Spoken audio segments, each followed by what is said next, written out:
በስመ አብ ወወልድ ወመንፈስ ቅዱስ አሐዱ አምላክ አሜን። ሰኔ 6 ቀን 2017 ኦሪት ዘፍጥረት ምዕራፍ 6። እንዲህም ሆነ ሰዎች በምድር ላይ መብዛት በጀመሩ ጊዜ መልከ መልካሙ ሴቶች ልጆች ተወለዱላቸው። የእግዚአብሔር ልጆችም የሰውን ሴቶች ልጆች መልካሞች እንደሆኑ አዩ። ከመረጧቸውም ሁሉ ሚስቶችን ለራሳቸው ወሰዱ። እግዚአብሔርም መንፈሴ በሰው ላይ ለዘላለም አይኖርም፣ እነርሱ ሥጋ ናቸውና ዘመናቸውም 120 ዓመት ይሆናል አለ።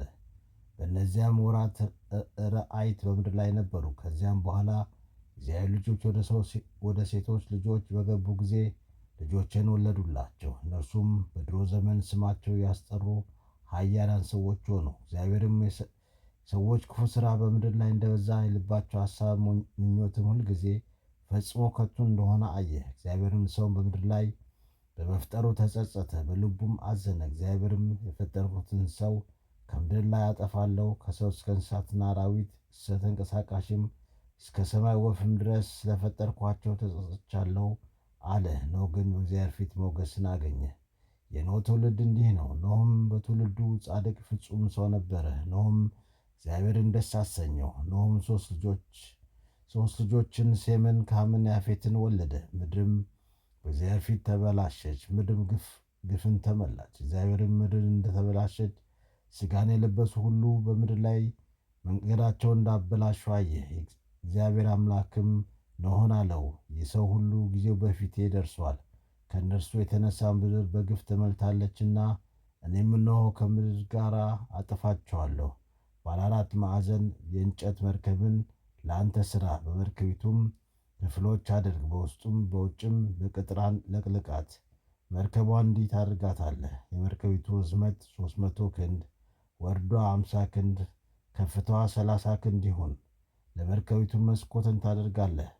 ከቁመቷም ክንድ ሙሉ ትተጨርሳት። የመርከቢቱን በር በጎኗ አድርግ። ታችኛውንም ሁለተኛውንም ሦስተኛውንም ደርብ ታደርግለታለህ። እኔም እነሆ ከሰማይ በታች የሕይወት ነፍስ ያለውን ሥጋ ሁሉ ለማጥፋት በምድር ላይ የጥፋት ውኃ አመጣለሁ። በምድር ያለው ሁሉ ይጠፋል።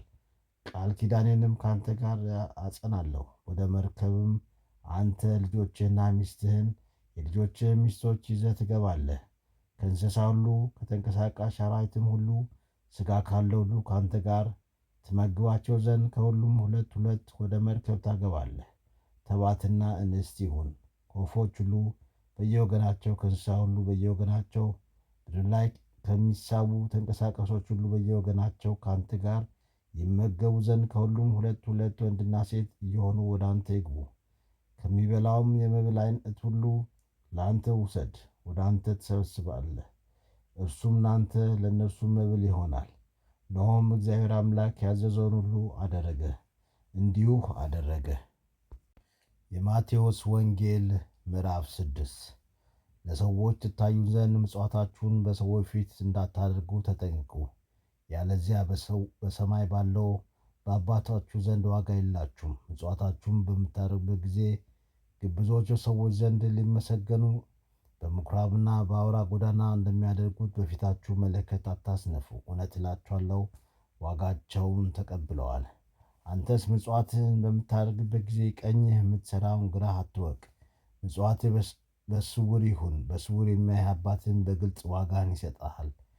በምትጸልዩበት ጊዜ እንደ ግብዞች አትሁኑ። እነርሱ ለሰው ይታዩ ዘንድ በምኵራብና በአደባባይ ማዕዘን መቆምን መጸለይን ይወዳሉ። እውነት እላችኋለሁ ዋጋቸውን ተቀብለዋል። አንተ ግን በምትጸልይበት ጊዜ ወደ ቤትህ ግባ፣ ደጅህንም ዘግተህ በስውር ወደ አባትህ ጸልይ። በስውር የሚያይህ አባትህም በግልጥ ዋጋህን ይሰጥሃል። ስትጸልዩም እንደ አሕዛብ ነገርን አታብዙ። እነርሱ ነገራቸውን በማብዛታቸው የሚሰማቸው ይመስላቸዋልና አትምሰሏቸው። ሰማያዊ አባታችሁ ሳትለምኑት የምትሹትን ያውቃልና። እናንተስ በምትጸልዩበት ጊዜ እንዲህ በሉ። አባታችን ሆይ በሰማያት የምትኖር፣ ስምህ ይቀደስ፣ መንግሥትህ ትምጣ፣ ፈቃድህ በሰማይ እንደሆነ እንዲሁ በምድር ይሁን። የዕለት ምግባችንን ዛሬ ስጠን፣ በደላችንን ይቅር በለን እኛም የበደሉንን ይቅር እንደምንል። አቤቱ ወደ ፈተና አታግባን፣ ከክፉ ሁሉ አድነን እንጂ መንግሥት ያንተ ናትና ኃይል፣ ምስጋና ለዘላለሙ አሜን። ለሰዎች በደላቸውን ይቅር ብትሉ ሰማያዊ አባታችሁ በደላችሁን ይቅር ይላችኋልና። ነገር ግን ለሰዎች በደላችሁ ይቅር ባትሉ አባታችሁም በደላችሁን ይቅር አይላችሁም። በምትጾሙበት ጊዜ እንደ ግብዞች አትጠውልጉ፣ እነርሱ እንደ ጾሙ ለሰው ይታዩ ዘንድ መልካቸው ይለውጣሉና። እውነት እላችኋለሁ ዋጋቸውን ተቀብለዋል። እናንተስ በምትጾሙበት ጊዜ ራሳችሁን ቅቡ፣ ፊታችሁንም ታጠቡ፣ በስውር ለሚያይ ለአባታችሁ እንጂ ለሰዎች እንደ ጾማችሁ እንዳትታዩ። በስውር የሚያያችሁም አባታችሁን ዋጋቸውን በግልጽ ይሰጣችኋል። ብልና ነቀስ በሚያበላሸው ሌቦችም ቆፍረው በሚሰርቁበት ምድር ለእናንተ መዝገብ አትሰብስቡ። ነገር ግን ብልና ነቀስ በማያበላሹት ሌቦችም ቆፍረው በማይሰርቁት በሰማይ ለእናንተ መዝገብን ሰብስቡ። መዝገባችሁ ባለበት ልባችሁ በዛ ይኖራልና።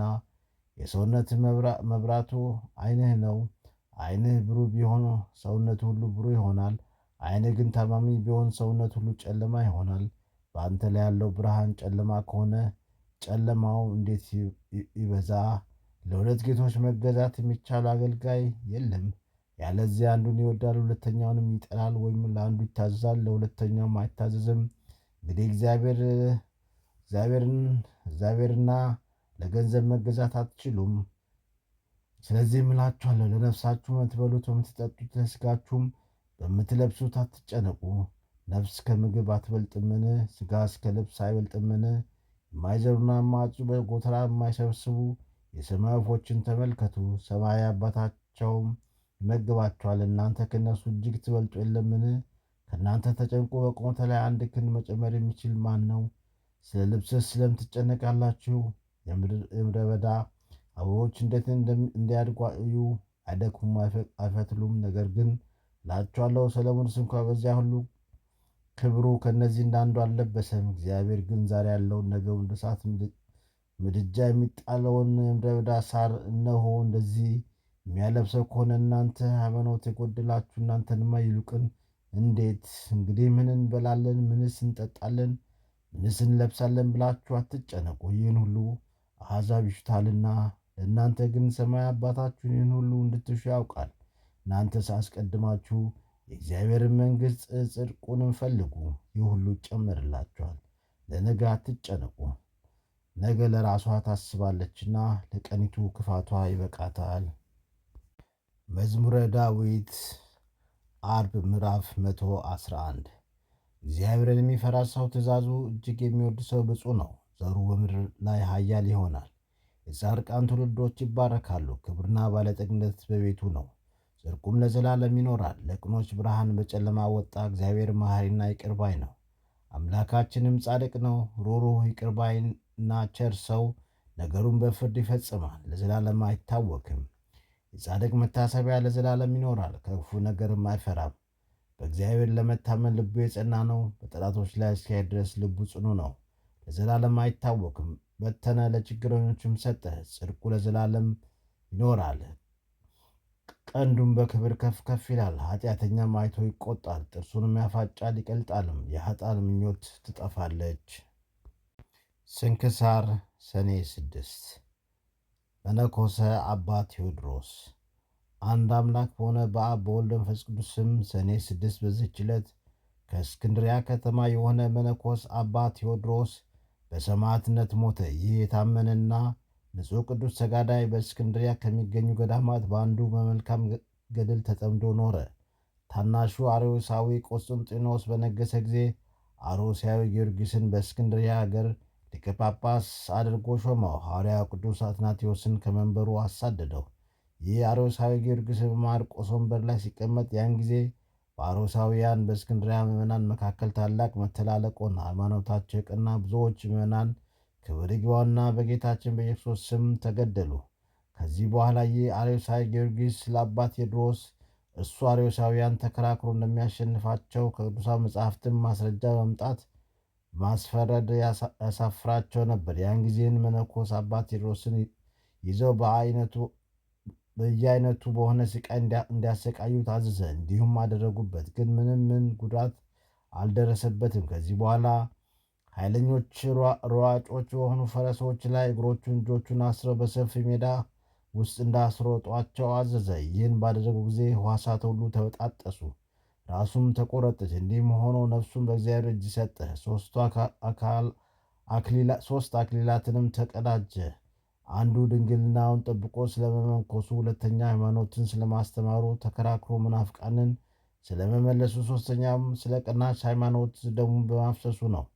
ከዚህም በኋላ ምዕመናን የተቆራረጡና የተበተኑ ሕዋሳቱን ሰብስበው ሳጥን ውስጥ አደረጓቸው። በዚህች ዕለት መታሰቢያ በዓሉን አደረጉ። እንደ ሌሎች ቅዱሳን ሁሉ የምስጋና ድርሰትን በሮማይስጥ ቋንቋ ደረሱለት። በጸሎቱ መጽሐፋቸው ውስጥም ጻፉት። ለእግዚአብሔር ምስጋና ይሁን፣ እኛም በዚህ ሰማዕት ጸሎት ይማረን፣ በረከቱ ከእኛ ጋር ትኑር ዘላለሙ አሜን።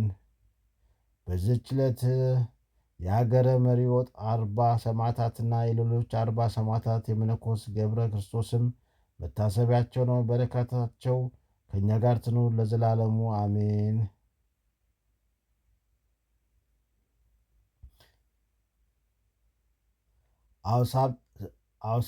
አውሳብዮስ፣ ሳማን፣ ሃርዋግና ባኮስ።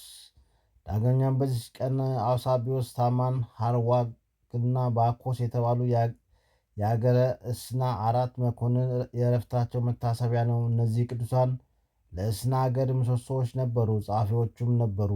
ለብዙዎች ድኖችና ምስኪኖች ይመጸውቱ ነበር። ወደዚች አገርም መኮንኑ አርያኖስ ዳግመኛ ተመለሰ ጊዜ እኛ ክርስቲያንን ክብር ይግባውና ሰማይና ምድር በጸኑበት በጌታችን ክርስቶስ እናምናለን በማለት በግልጽ በፊቱ እየጮሁ ተቀበሉት።